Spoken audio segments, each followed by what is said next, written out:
All right, wonderful welcome, good afternoon. My name is Ton Wiedenhoff. I'm the director of the European organization of Alvanon.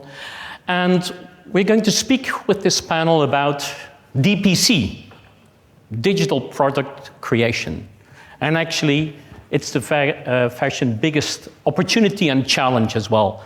And it's never become so clear during the pandemic that we have been really pushing 3D technologies to their boundaries, right? Working from home for all of us.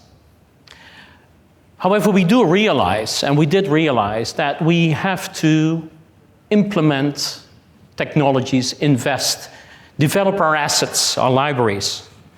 And I think what we saw during the Monday and Tuesday PI Apparel with fantastic solutions on softwares as well, and here today, ERP and PLM solutions, that we realize that crap in is crap out. If we're not building our fundamentals in the correct way, we are not able to digitize the supply chain.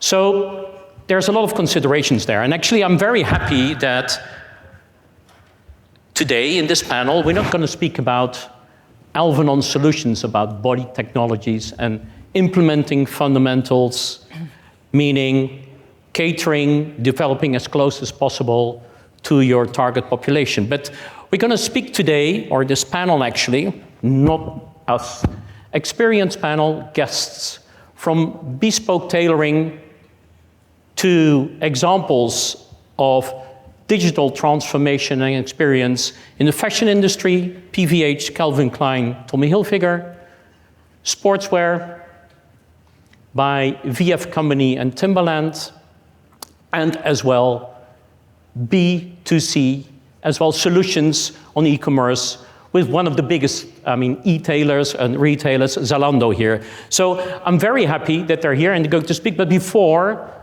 this panel will talk about DPC, let me first introduce the moderator of this session actually, because I'll slowly step down then, is Mrs. Sarah Canali, who has joined us 5 months ago, Alvanon, and she's responsible for developing and development manager for the Italian and the Swiss market. A couple of notes about Sarah, because Sarah as well has a deep knowledge and experience in this digital transformation, as formerly she was working with the North Face, one of the VF companies, being globally responsible for product development and strategy, and as well with Odlo, one of the other outdoor companies well known by you. And I believe, Sarah, 2 or 3 years ago, you set up your own brand. Correct. Called Share, which is catering, if I may say niche, right? Well, niche is women cycling and the products which belongs to that. Anyway, a warm welcome to Sarah. And Sarah, I believe you will introduce the rest of our panelists, right? Correct. Thank you. Thank you very much, Ton. So great to be here, and especially great to have such a nice panel. So thank you for taking the time and being here. So let me introduce who we have here, and I'm looking forward to get some very interesting insights and perspectives today. On your left, we have Carla Ferreira. Carla has a very strong background in both technical development and 3D product creation, actually starting with that topic much earlier than this industry has been doing that. In her role as a senior director of 3D product development at PVH, her challenge is today to leverage 3D digital product creation end-to-end to increase speed and especially efficiency to be able to capture value going forward. Next to Carla, we have Ruben Bakker. Ruben has a very strong experience in both technical pattern making as well as coding.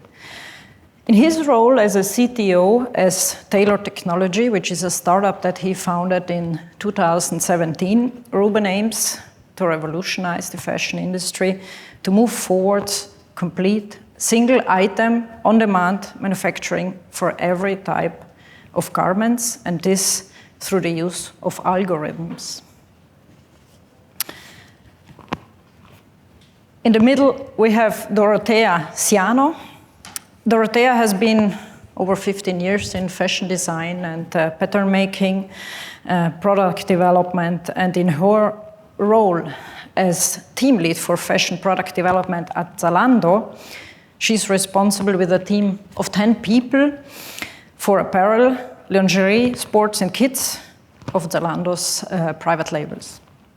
Her challenge is to meet the growing expectations and demand on innovation, sustainability, and circularity strategies while exploring the digital end-to-end developing process, but also 3D integration. And connected on the screen with us today, we have also a virtual panelist, and that is Sylwia Szymczyk. Sylwia is in Switzerland, sitting in Ticino at Timberland today. She started her career as a pattern developer and a sample maker. But as soon as she realized the opportunities that 3D can bring to this industry, she decided to develop her skills strongly into that direction. And today, as a 3D apparel specialist at Timberland, her attention goes to real-time fitting, garment simulation technologies, and photorealistic quality assets. So, let me get started. I think after 2 years now, I don't want to talk about the pandemic any longer. I think we're all done with that. However, I think we are in a phase where we can look a little bit back, at least, and talk about what we have learned. So, Carla, may I ask you, how would you say has COVID-19 pushed the strategies in your company for digital product creation? Well, for us, I think just like many other brands, our collection suffered due to supply chain disruptions. But we already had embarked on our 3D journey at that time and had a pretty decent foundation in place. So we were able to digitally create collections in 3D and then also sell them in 3D on our digital showroom. And when that happened, 3D came into really sharp focus for everyone in the business, not just for pockets of the business. And it has naturally increased the use of 3D in our company. And this is something we're now strongly pushing through every single season. And I think if we had not had a foundation of 3D in place, times would have been tougher, I think. Okay. How about you, Dorothea? Yeah, I think for us, being a B2C company, it's obviously been quite appreciated to have the right vendors in place who are using 3D already also for quite a long time and are experts in this field. And without that, from one day to the other, being at home, doing fittings at home, that would have not been very efficient, as you can imagine. So obviously, we've also implemented other virtual ways of working to do this also with our other suppliers. But luckily, we had some good key suppliers in place where we could actually do this journey together and learned a lot. And efficiency, as we all know, is key. Okay, great. How about you, Sylwia? How did COVID-19, let's say, push the strategies at Timberland? So when the pandemic started, I didn't work yet at Timberland. But basically what I can do is that what we thought is the future and was just discovered and started to be implemented in companies became a present. Our transition was just faster than it may be without lockdowns, travel bans. So we faced, and we're still facing now. Me, like all others working in fashion industry, had to change our minds and just dive deeply into unknown waters. So I started transitioning to digital way before pandemic, which was huge advantage at this point. But COVID just pushed this change and made it faster, much more than we might expect it in 3 years. As ladies before me said, it's just something that we had to do. Everything was closed. We couldn't do physical samples. So we just had to invent ourselves and try new technologies and try the right ways and the right workflows. Great. Certainly, I mean, fitting on 3D requires to have some sort of metric goals. Carla, can you elaborate a little bit which metric goals you had, maybe before the time, and have they changed and what are they now? Well, I think the goals we had prior to COVID and even after COVID remain the same, and that's, I think, standard across the industry, which is reducing sampling costs, waste, time. But I think it's really important that you set certain goals and actually aim to achieve them and not get lost along the way. For us in 3D fit approval was one of those goals, which kind of was this gray area that nobody really wanted to touch and was a bit sort of scared to go ahead full on with. But now we have our technical teams that are really, really deep diving in and trying to make a sort of decision on how we're going to use 3D fit approval in the future. Okay.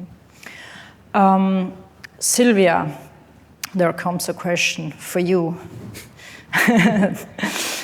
So, you talked about getting into this acceleration during COVID. So, did you have tools and processes, let's say, already in place that would make this aggressive strategy to get faster into the 3D process reality? And if not, what would you say was missing? So tools were basically present, but the proper workflow was missing. It took time to understand which tools are best to use and how to combine them to create a right pipeline. Then we have to think that these technologies change and develop constantly. And so our software and hardware and what comes after that, also workflows change and become always most efficient. But what is even more important there were missing people that were able and wishing to push these changes, especially in case of big and international companies. Revision of full work, it's not an easy and fast thing. And in fact, at the beginning of pandemic, I left big fashion companies. I worked for one of the biggest Italian fashion companies, but the resistance of this kind of technologies was just too big, and I didn't want to step backward. Because if world is going ahead and you stay in place, you are going back. So I just started to work as freelancer with smaller companies, with emerging designers, to be able to try new tools, establish well-done workflows, and help with 3D technologies implementation. Then I had an opportunity to join Timberland DPC team, where I found open and tech-minded people who we were able to share and improve our experiences and create a solid pipeline we have now, and which we are able to revise every time we find the new tool. So it's still work in progress, and I really feel it will be work in progress for next years. Carla, can you align with this, or what was missing? What did you feel was missing to push, let's say, the development? Probably people. Okay. Not so much tools and processes in our case. We, like I said, prior to COVID, had already kind of really established that and had a solid foundation. It was more getting people on board. I think that was missing. And we did accept early on that certain product categories would require different processes. So we kind of lost the ideal of having one singular process, and that continues today. But for us, the biggest challenge is people, not so much tools and processes, but people.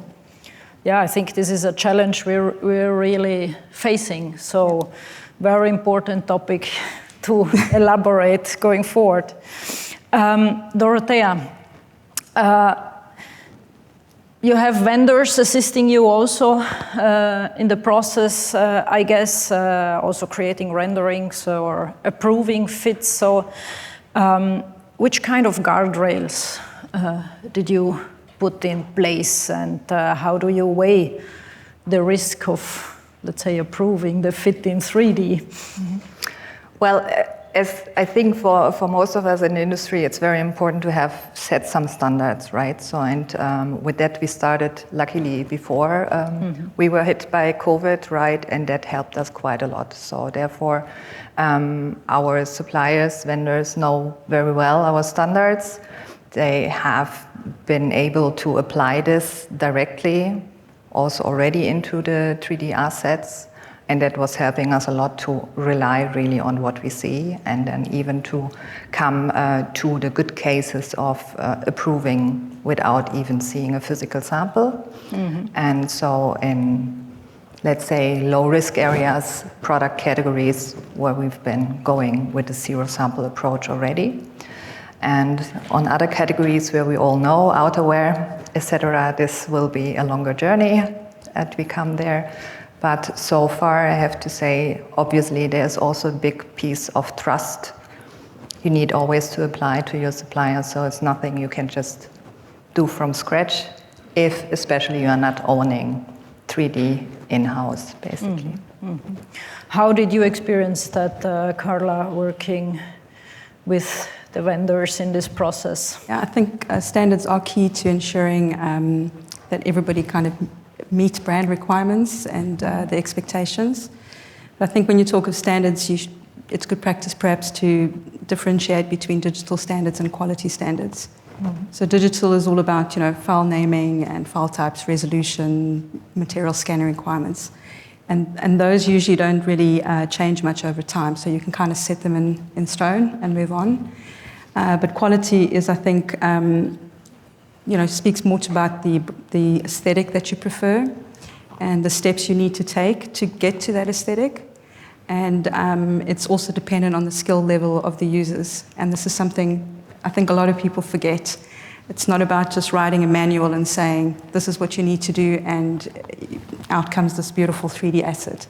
I think you need to back that up with training support, both to vendors and work in partnership with vendors as well. I think it's important to learn from them and build this quality that you want, and not just expect it to be possible just by writing a manual.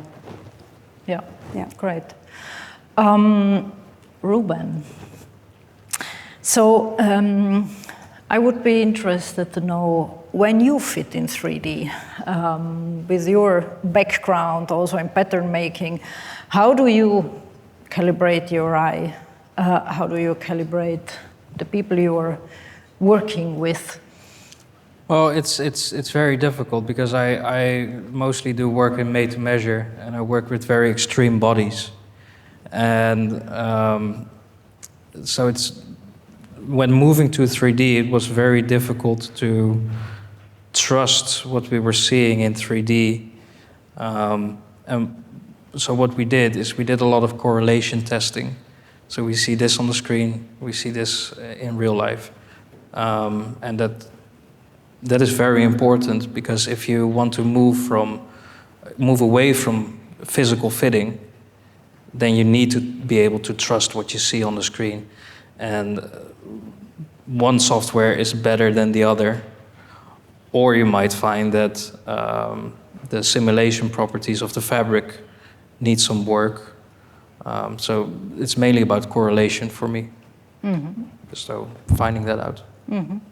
Sylwia, maybe would you like to elaborate on that and give us some insights how you fit on 3D, how you really calibrate the team also, and your eye? So basically, what we think in Timberland is that you don't have to think about 3D as translation between or calibration between the physical and digital. 3D is an extension of physical and not a replacement. So we don't have to think it in these terms. I mean, it's of course very important to start with calibration in the way that we have a physical sample and check it with digital sample and see the difference. In this way, your eye will understand the differences.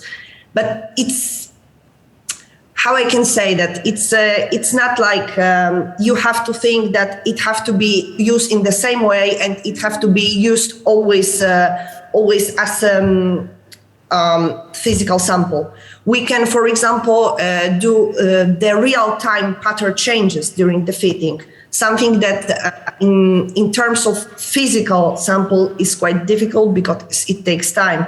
I still remember when I worked in a sample room and we ran with samples just to cut them shorter or to do some minor changes on feet. And now we can do it faster and better, this thing. We can use 3D or even virtual reality or augmented reality, and it can be done in real time. Young people that are now studying fashion will use this tool from the very beginning of their career. And I don't think they feel it as something strange. They will just switch between touching physical fabrics and then checking the tension maps on their. So I don't think we need really the calibration. We need maybe at the beginning the validation of digital fit. This one for sure. We have to be sure that, for example, our block-based T-shirts look exactly the same and fit exactly the same in 3D as they fit in real life. But after we validate that, we don't have to think. We have to think about it as an extension, as a replacement. And Sylwia, are you using movement, poses, or let's say other 3D tools to simulate the comfort or Yes. even a range of motions? Yes, we use created motions and poses to try our garments. So it helps us to understand the fit, the garment core for the performance better and to simulate a little bit our clients' behavior. Mm-hmm. Well, how about you, Ruben? I mean, are you using different tools for that? Yeah, we check it in different kinds of softwares. I think if the slide can go back one time. So just to get back to the previous question, just quickly. So if you look to the two pictures on the right, that's what I mean by correlation. The correlation is not 100%, and for us that's a problem. So I specifically wanted to show pictures of things that went bad today instead of the pictures that went well, because these are the challenges that you face when working in 3D. You expect the middle one, you get the right one. Mm-hmm. And then as far as comfort goes, comfort is very subjective. And so in my line of work, it's very difficult to trust like fit maps, like you see on the left. It's very difficult to trust that because it only gives you the base information whether it fits or not. But then it becomes a subjective thing. One person wants to feel their clothing, they wants it tight, and the other person wants it very loose. And so that's highly subjective. So we, personally, we only use it for very basic validation of, okay, at least it's not way too tight somewhere. Mm-hmm. But it doesn't really tell us much more than that because it's a human emotion. Yeah. So, yeah. And I mean, when we look at this example here, there one dimension is the body we're working on and the pattern, and then obviously there is the most important dimension, which is the fabric, yes. Which is that thing that on screen we cannot touch. So what role does that play for you when you fit in 3D, and how do you calibrate that? So what we started doing at some point is now we simulate everything in very, very, like the most extremely difficult fabric. So that we, for example, we use a nylon preset, like a paper-thin nylon preset, so that you see every single wrinkle in the fit. And if we can get that right, then if you have a much easier fabric, not that wool is easy, but it's much easier than paperweight nylon, that's how we started to solve it. So we just said, okay, let's take something very difficult. If it fits in that very difficult one, it will definitely fit in the other. And that works. Okay. So, and that's how, because we have tried all the fabric simulation tools, and it's just not quite there yet. It does not behave in the exact same way yet. I mean, the companies are working very hard to get that going, of course, but it's just not there yet. Carla, are you using multiple softwares inside your company, and how do you calibrate or bring that together in that case? Currently, we use one 3D tool. So calibration isn't for us on our map, but I think it would obviously become so if we were to take on a second 3D tool. Yeah. Yeah, right now we only use one, and I think that's enough to manage for now. Okay. How about you, Sylwia? Are you using multiple softwares, and how are you dealing with that? So if we talk about fitting only, I feel after having motions and poses and avatars done externally, 3D CAD is enough, and there is no need to add another software to 3D workflow. Things change if you would like to present, animate, create, register it, and real-time content. We use widely used in gaming and cinematographic industries software, which are very, very handy, and depends on desired output. We use different softwares. So it's not like just for fitting we use our 3D CAD, but for presentations, for creating virtual showrooms and things like that, of course, we use different softwares. Okay. And do you validate this virtual sample against anything?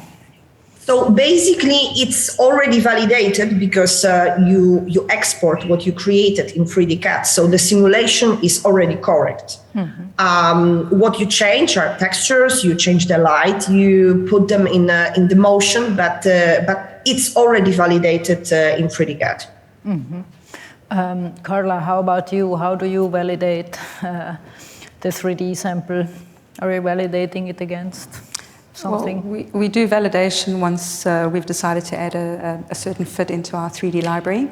And that's always validated against the physical, and it's done cross-functionally as well, so that everybody's on the same page. And everybody signs it off to meet all the needs. And so throughout the development process, we don't necessarily do that unless we've identified a style that perhaps needs to be added to the library. Then we'll have a full validation process or session with the physical as well, and then sign it off, and then it lives in the 3D library and just gets reused. Okay, great. Yeah. Ruben, what are your biggest concerns when you have to verify, let's say, digital garments? And if you have any concerns, have you developed any workarounds? Yeah, I mean, actually, I answered that in the previous question, so maybe I was getting ahead of myself. You can see it on the screen on the right. That is my biggest concern. My biggest concern in my business is that what I'm doing in 3D, can I trust it or can I not trust it? As you can see on the left, the simulation between those two garments is almost exactly the same in 3D and in real life. If you look, however, on the right, there's a lot of issues. And so my workaround is not trusting the virtual fabric yet, and choosing a very difficult one, and then working off of that. Yes. So, great. yeah. Sylwia, how about you? What's your experience on that, or let's say, what are the concerns that you're facing when you're working with 3D fitting, and how do you solve it? So exactly like Ruben, I think fabric scanning process and hardware are still not at their final stage of development. We are almost there, but it's not perfect. So in some particular cases, it's difficult to obtain real-life results in 3D. This is why we double-check physical samples and its digital twin, and it's still required in some point of collection development. But I believe it's a matter of not long time, and also this problem will be solved. So in that time, we may say that 100% digital product creation process for all sample stages is possible. Also because this is basically what we want. I mean, one of purposes of 3D technologies use is to low down quality of physical samples. So we still have to do some, but I think in the future it will be really possible to have whole sampling process just digital and go directly for the production after validating it in 3D. Mm-hmm. Let's talk about, let's look a little bit beyond the product, let's say, creation.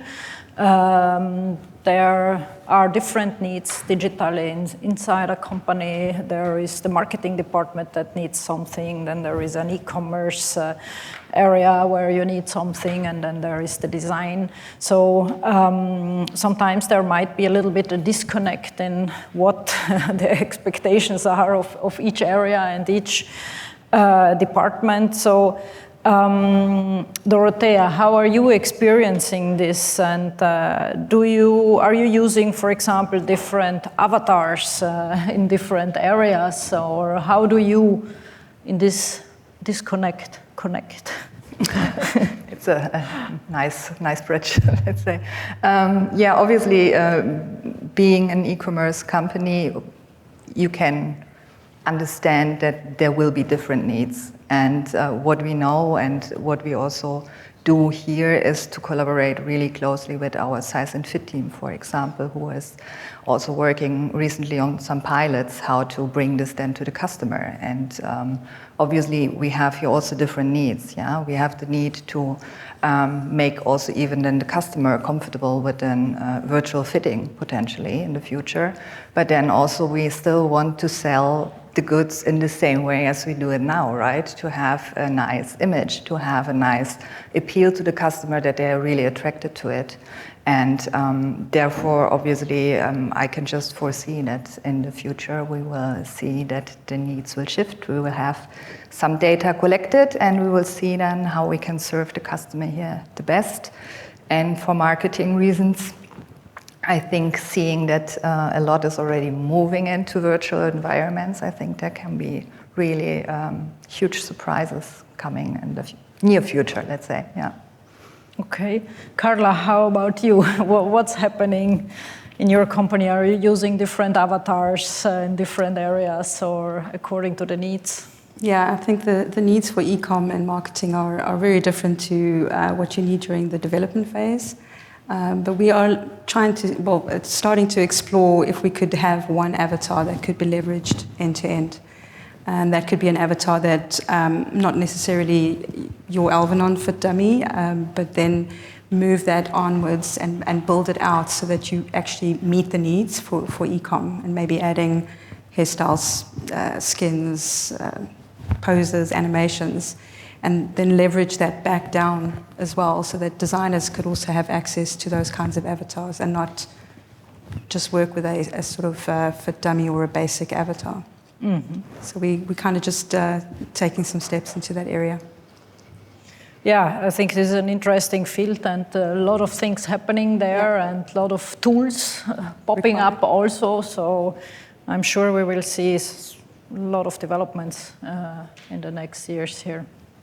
Dorothea, when we spoke up front, you told me that you're also responsible, let's say, for projects that are a little bit beyond the core sizing, right? Mm-hmm. So how are you fitting and validating beyond that core size in those segments? But also, I mean, how important is that from a especially D2C brand where you have the direct connection with the end user and the real demand all the time? Mm-hmm. Yeah, I mean, what we see is like obviously size inclusivity became like something completely valid over the past 2 years, mm-hmm, to look into, to see, okay, when we had in the past still these restrictions that you said, okay, maybe we will just order this until size 42. this is totally not true anymore, right? And that's where we see, obviously, a lot of aesthetics are changing, and that's where there is obviously the need that you need to have something what fits a size 38 well to also be somehow valid for someone wearing a 48 or even a 54, right? So, yeah, we are currently experiencing this stretch on a lot of product categories, but then obviously we have there also a maternity customer. So that's then also where we need to see, okay, certainly something changes completely. Posture is changing, and you will need to see how to implement this also from a 3D virtual fitting approach, basically. And yeah, luckily we have some good vendors who are able to also play with the avatars, but luckily they have also good sources. So this is then something what for sure I can just see as very important to really have an, yeah, real human connect there, and not just trying to scale up the form as we've potentially done this in the past, and then we're a bit disappointed why this certain customer is not actually responding that well. Okay, super. So we are through with our questions, and I would like to let you moderate this by asking your questions to the panelists. Sylwia, stay with us on the screen. So please feel free to ask questions. We have 5 minutes, plus minus.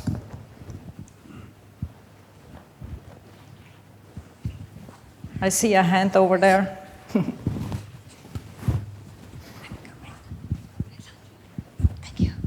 Thank you for the presentation, very interesting. I'm Sandra from the University of Applied Science Amsterdam, Amphi, Fashion, Lectorate and Technology. I have a question for Ruben. I think I'll start with, but actually for the panelists. How do you deal with fusible interlinings? So there are a couple of presets that you can use. Yeah. They're not very realistic at all.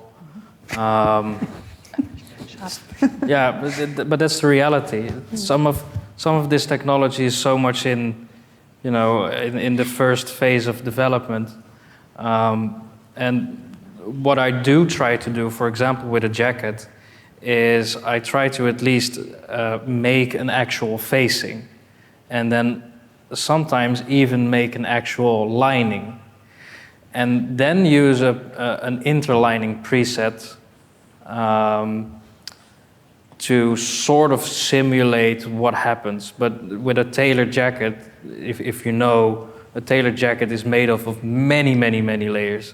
And when I just started out, I tried to simulate that, but it's completely impossible. But there are kind of workarounds that you can do. I mean, you can do, for example, in Clo, you can do seam taping, which prevents the certain seams from stretching, which is very important in the armhole and in the neck and stuff like that. So you just try to approach reality, but keep in mind that it's not reality. I recognize that, and it's an interesting but important topic also with the front pieces, everything you put in the jacket. Yep. Thank you.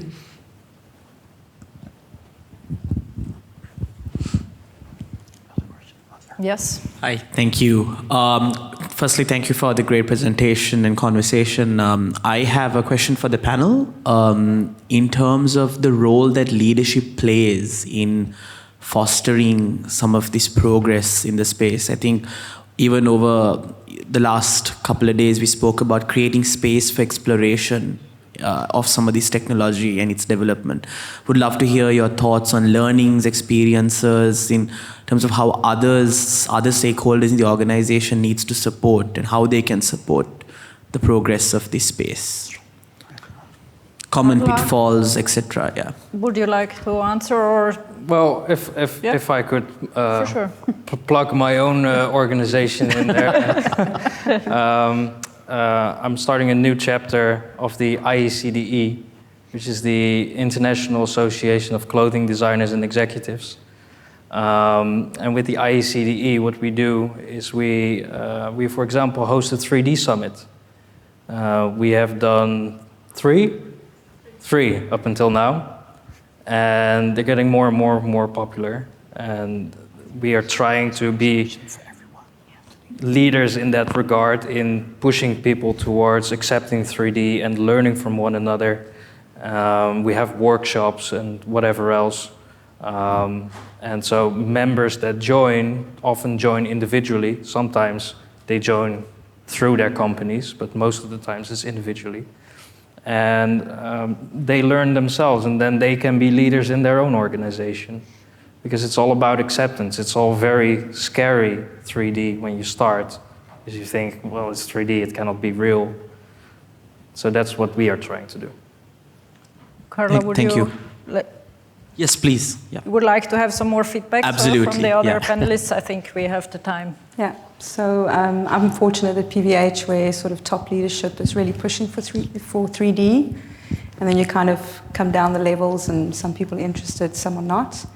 But touching on exploration, I think we have a really good culture in the company where our leadership is, you want to try it, go for it. If it works, it works. If it doesn't, it doesn't. And I think, sometimes cost is an issue, but I think in the area of 3D, you have no option but to explore. Yeah. And to learn from others and ISCD colleagues and things. So it's really important that leadership allows for that. Mm-hmm. Great. Sylwia, would you like to answer that question as well? Yeah, I think one of the greatest thing I found in Timberland is that the leadership and the vertices are just trusting us. I mean, we were hired for implement these technologies. We were hired for pushing these technologies into company, and our word and our exploration is quite important. It's not like someone from the top tells us, okay, guys, so you have to do it in this way. It's us to decide how we do that and which tools we think are best to use in this exploration, in this journey. And I think this is one of the most important things, because if you trust experts, let's say you have in your company, and you leave them the real place to work and the real place to decide how they would like to work, it's the best solution. And then it brings you the best output. Mm-hmm. Dorothea. Yeah, I can just add to that, like in our case, for example, being dependent on the vendor still. Obviously, it's rather the team now asking, okay, can we do it ourselves? Because they obviously see the benefits and they are kind of curious to just see, also not to miss the chance in our industry to be also on the forefront when technology plays such a big role in the future, right? Yeah. So, yeah, quite a lucky case. So we can not wait to just start this journey ourselves, I would say, yeah. Excellent. I think we're over with the time, right? So if any of you have more questions to our panelists, I think you will find them around out there. And there was another question. Can we take it? Yes. Okay, thank you. Hi, thank you for your presentation. So many brands who are starting, we are still doing a dual process, and there's a hesitancy to let go of the physical. What would you say is the best practice for new brands, because you've had some experience, especially during the pandemic? How can we encourage moving forward? And then is it a percentage of the line, core versus fashion? So just would like your thoughts on that. Did you address it to somebody specifically? Sorry. I'll take it. So I would say best practice is to start with the easy product groups. things like tees and polos, and then prove the results with those. And then you will likely build trust a lot quicker if you prove some results and then get people on board. I think product categories like outerwear, perhaps tailoring as well, may take some time and also needs technology to kind of fund that so that we can actually achieve good results. I would say easy first, bring those people on board and get them all excited. And then I think human nature generally is to follow the excitement and kind of so generate it with the easy product groups. Excellent. Yeah. Thank you. Is there time for one last question? Oh, yeah. As long as they, If they allow us. they allow us, Okay. we go on. Quickly before lunch. Troy Noctigal, Professor of Fashion Technology, Javier. I'm wondering what are the top skills we need to be teaching our students as we create a Masters of Digital Fashion Design? So what are the skills, knowledge, and attitude that are really needed to make this transition? Great question. Think outside the box. Forget the old and just think of the new. That's what I would say.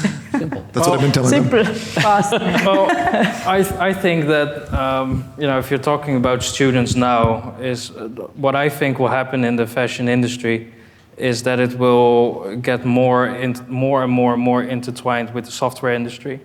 So I would say to schools is teach them something about the software industry, about ways that people work in the software industry, Scrum and Agile, and working with 3D. If you only know 3D CAD software, and you want to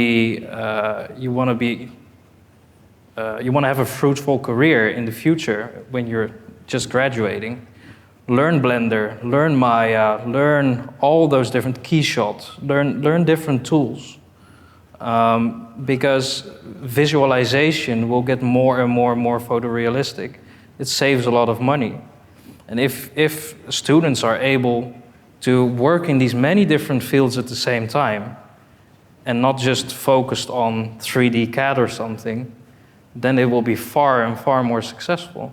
But it's the wider software industry. It's 3D modeling, and it's learning how to make textures or learning how to make stitches in 3D and making, for example, the normal maps and stuff so that you can get actual photorealism. Because a 3D picture looks like 3D if the details are missing. So that's what I would say to students who are about to graduate. Expand your skill set massively into 3D and software. Maybe even learn how to code or something. It will definitely help in this day and age.